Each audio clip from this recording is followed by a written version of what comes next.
Teresa is now 15, but at the age of 2, she was left in the care of this woman, the grandma she called Nan, and that, she says, is when her torment started. Who was the leader? Who was the boss of the gang, of the cult?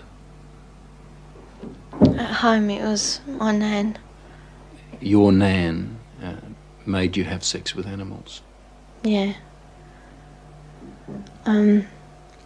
Like goats and donkeys. How many men or how many people would have sex with you? What, at one time? Yes. About everyone who was there, which must have been about 20. You know, from 10 to 20 people. If it was a big ceremony, it used to be 30. What would your grandma be doing when these men were forcing themselves on you? Usually laughing. Or smiling. Or having sex with another man. Or other men.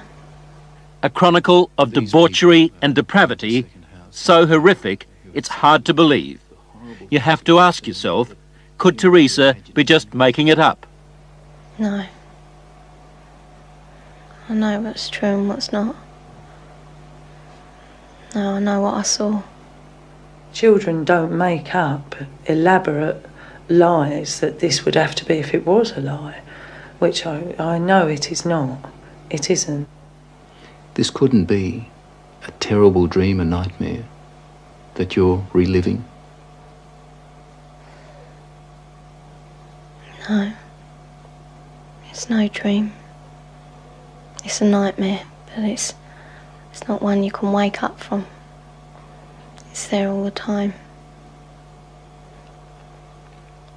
This really happened, you're quite sure of that? Yeah. During these ceremonies, was Satan, the devil, ever referred to? He was called Lucifer.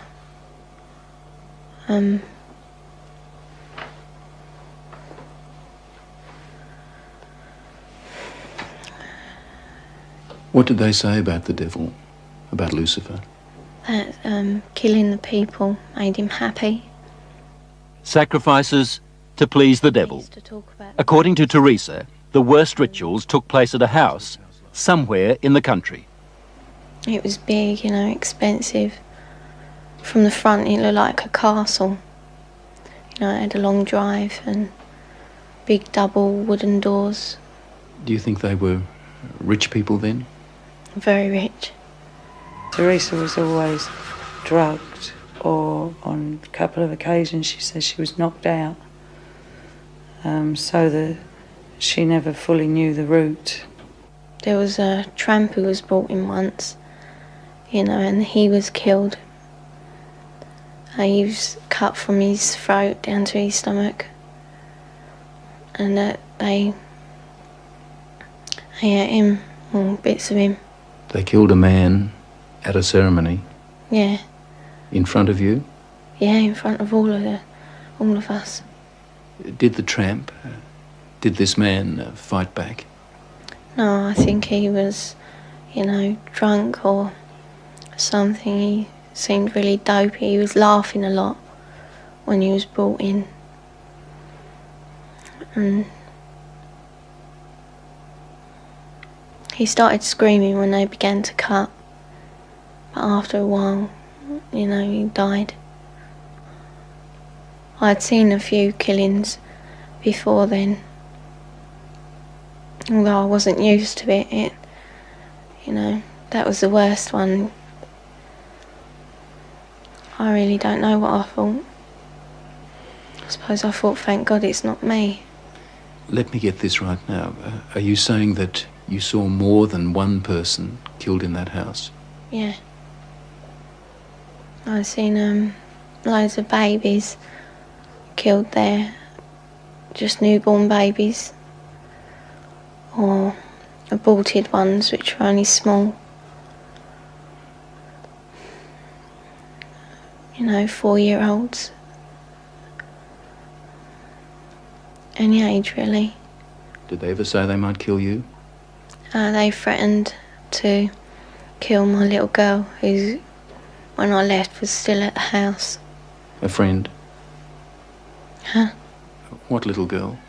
My little girl, Alex. She's about 4 now. You mean you had a child? Yeah. How old were you when you had that child? 11. Motherhood? What would happen to the fetuses, the unborn babies? I used to be taken away most of the time, and one time the baby was taken out of me and then killed in front of me because it was still alive. And then, what would happen? Well, after they killed it, they would eat it.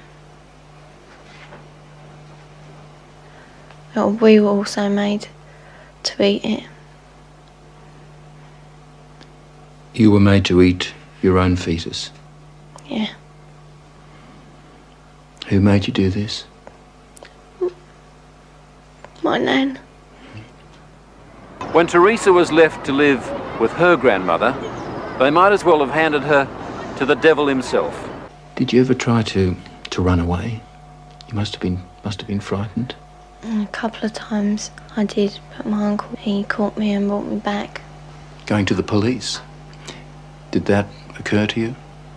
No. No. I thought it was normal, you know, even though I didn't like it. She said to me it was something that everybody did, she thought, you know, like you don't like going to school or the dentist, you don't like going to the black masses.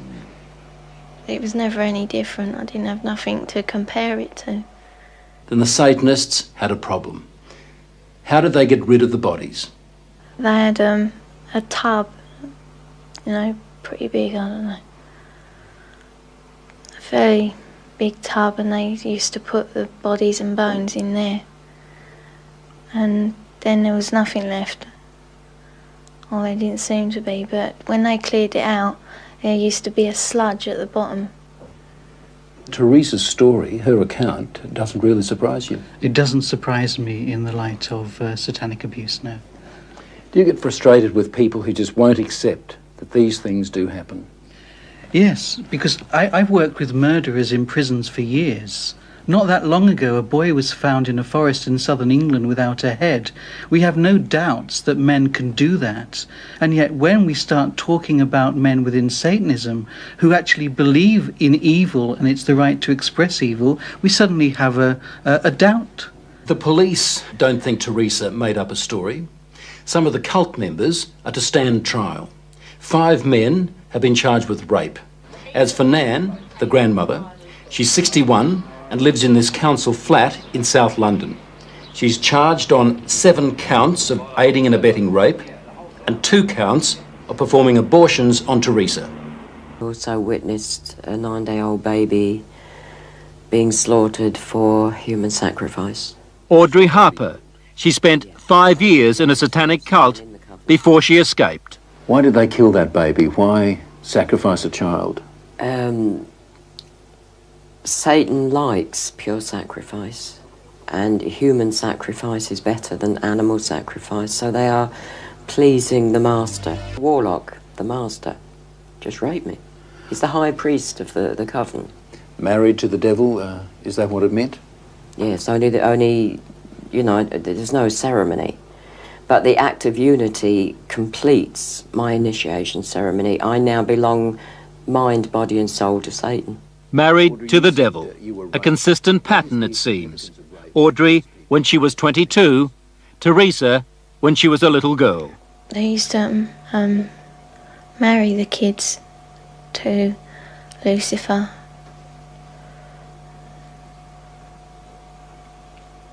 So that we were part of him, you know. We were his. Did that include you? Were you married to the devil? Yeah. We used to be, and it was just like a marriage in a church, but put different words, you know. What were you taught about Lucifer? Just that we should, you know, be his friend, treat him as a friend. And that he's always there if we ever need him. Why do they do such wicked things in these covens? Because they're pleasing Satan.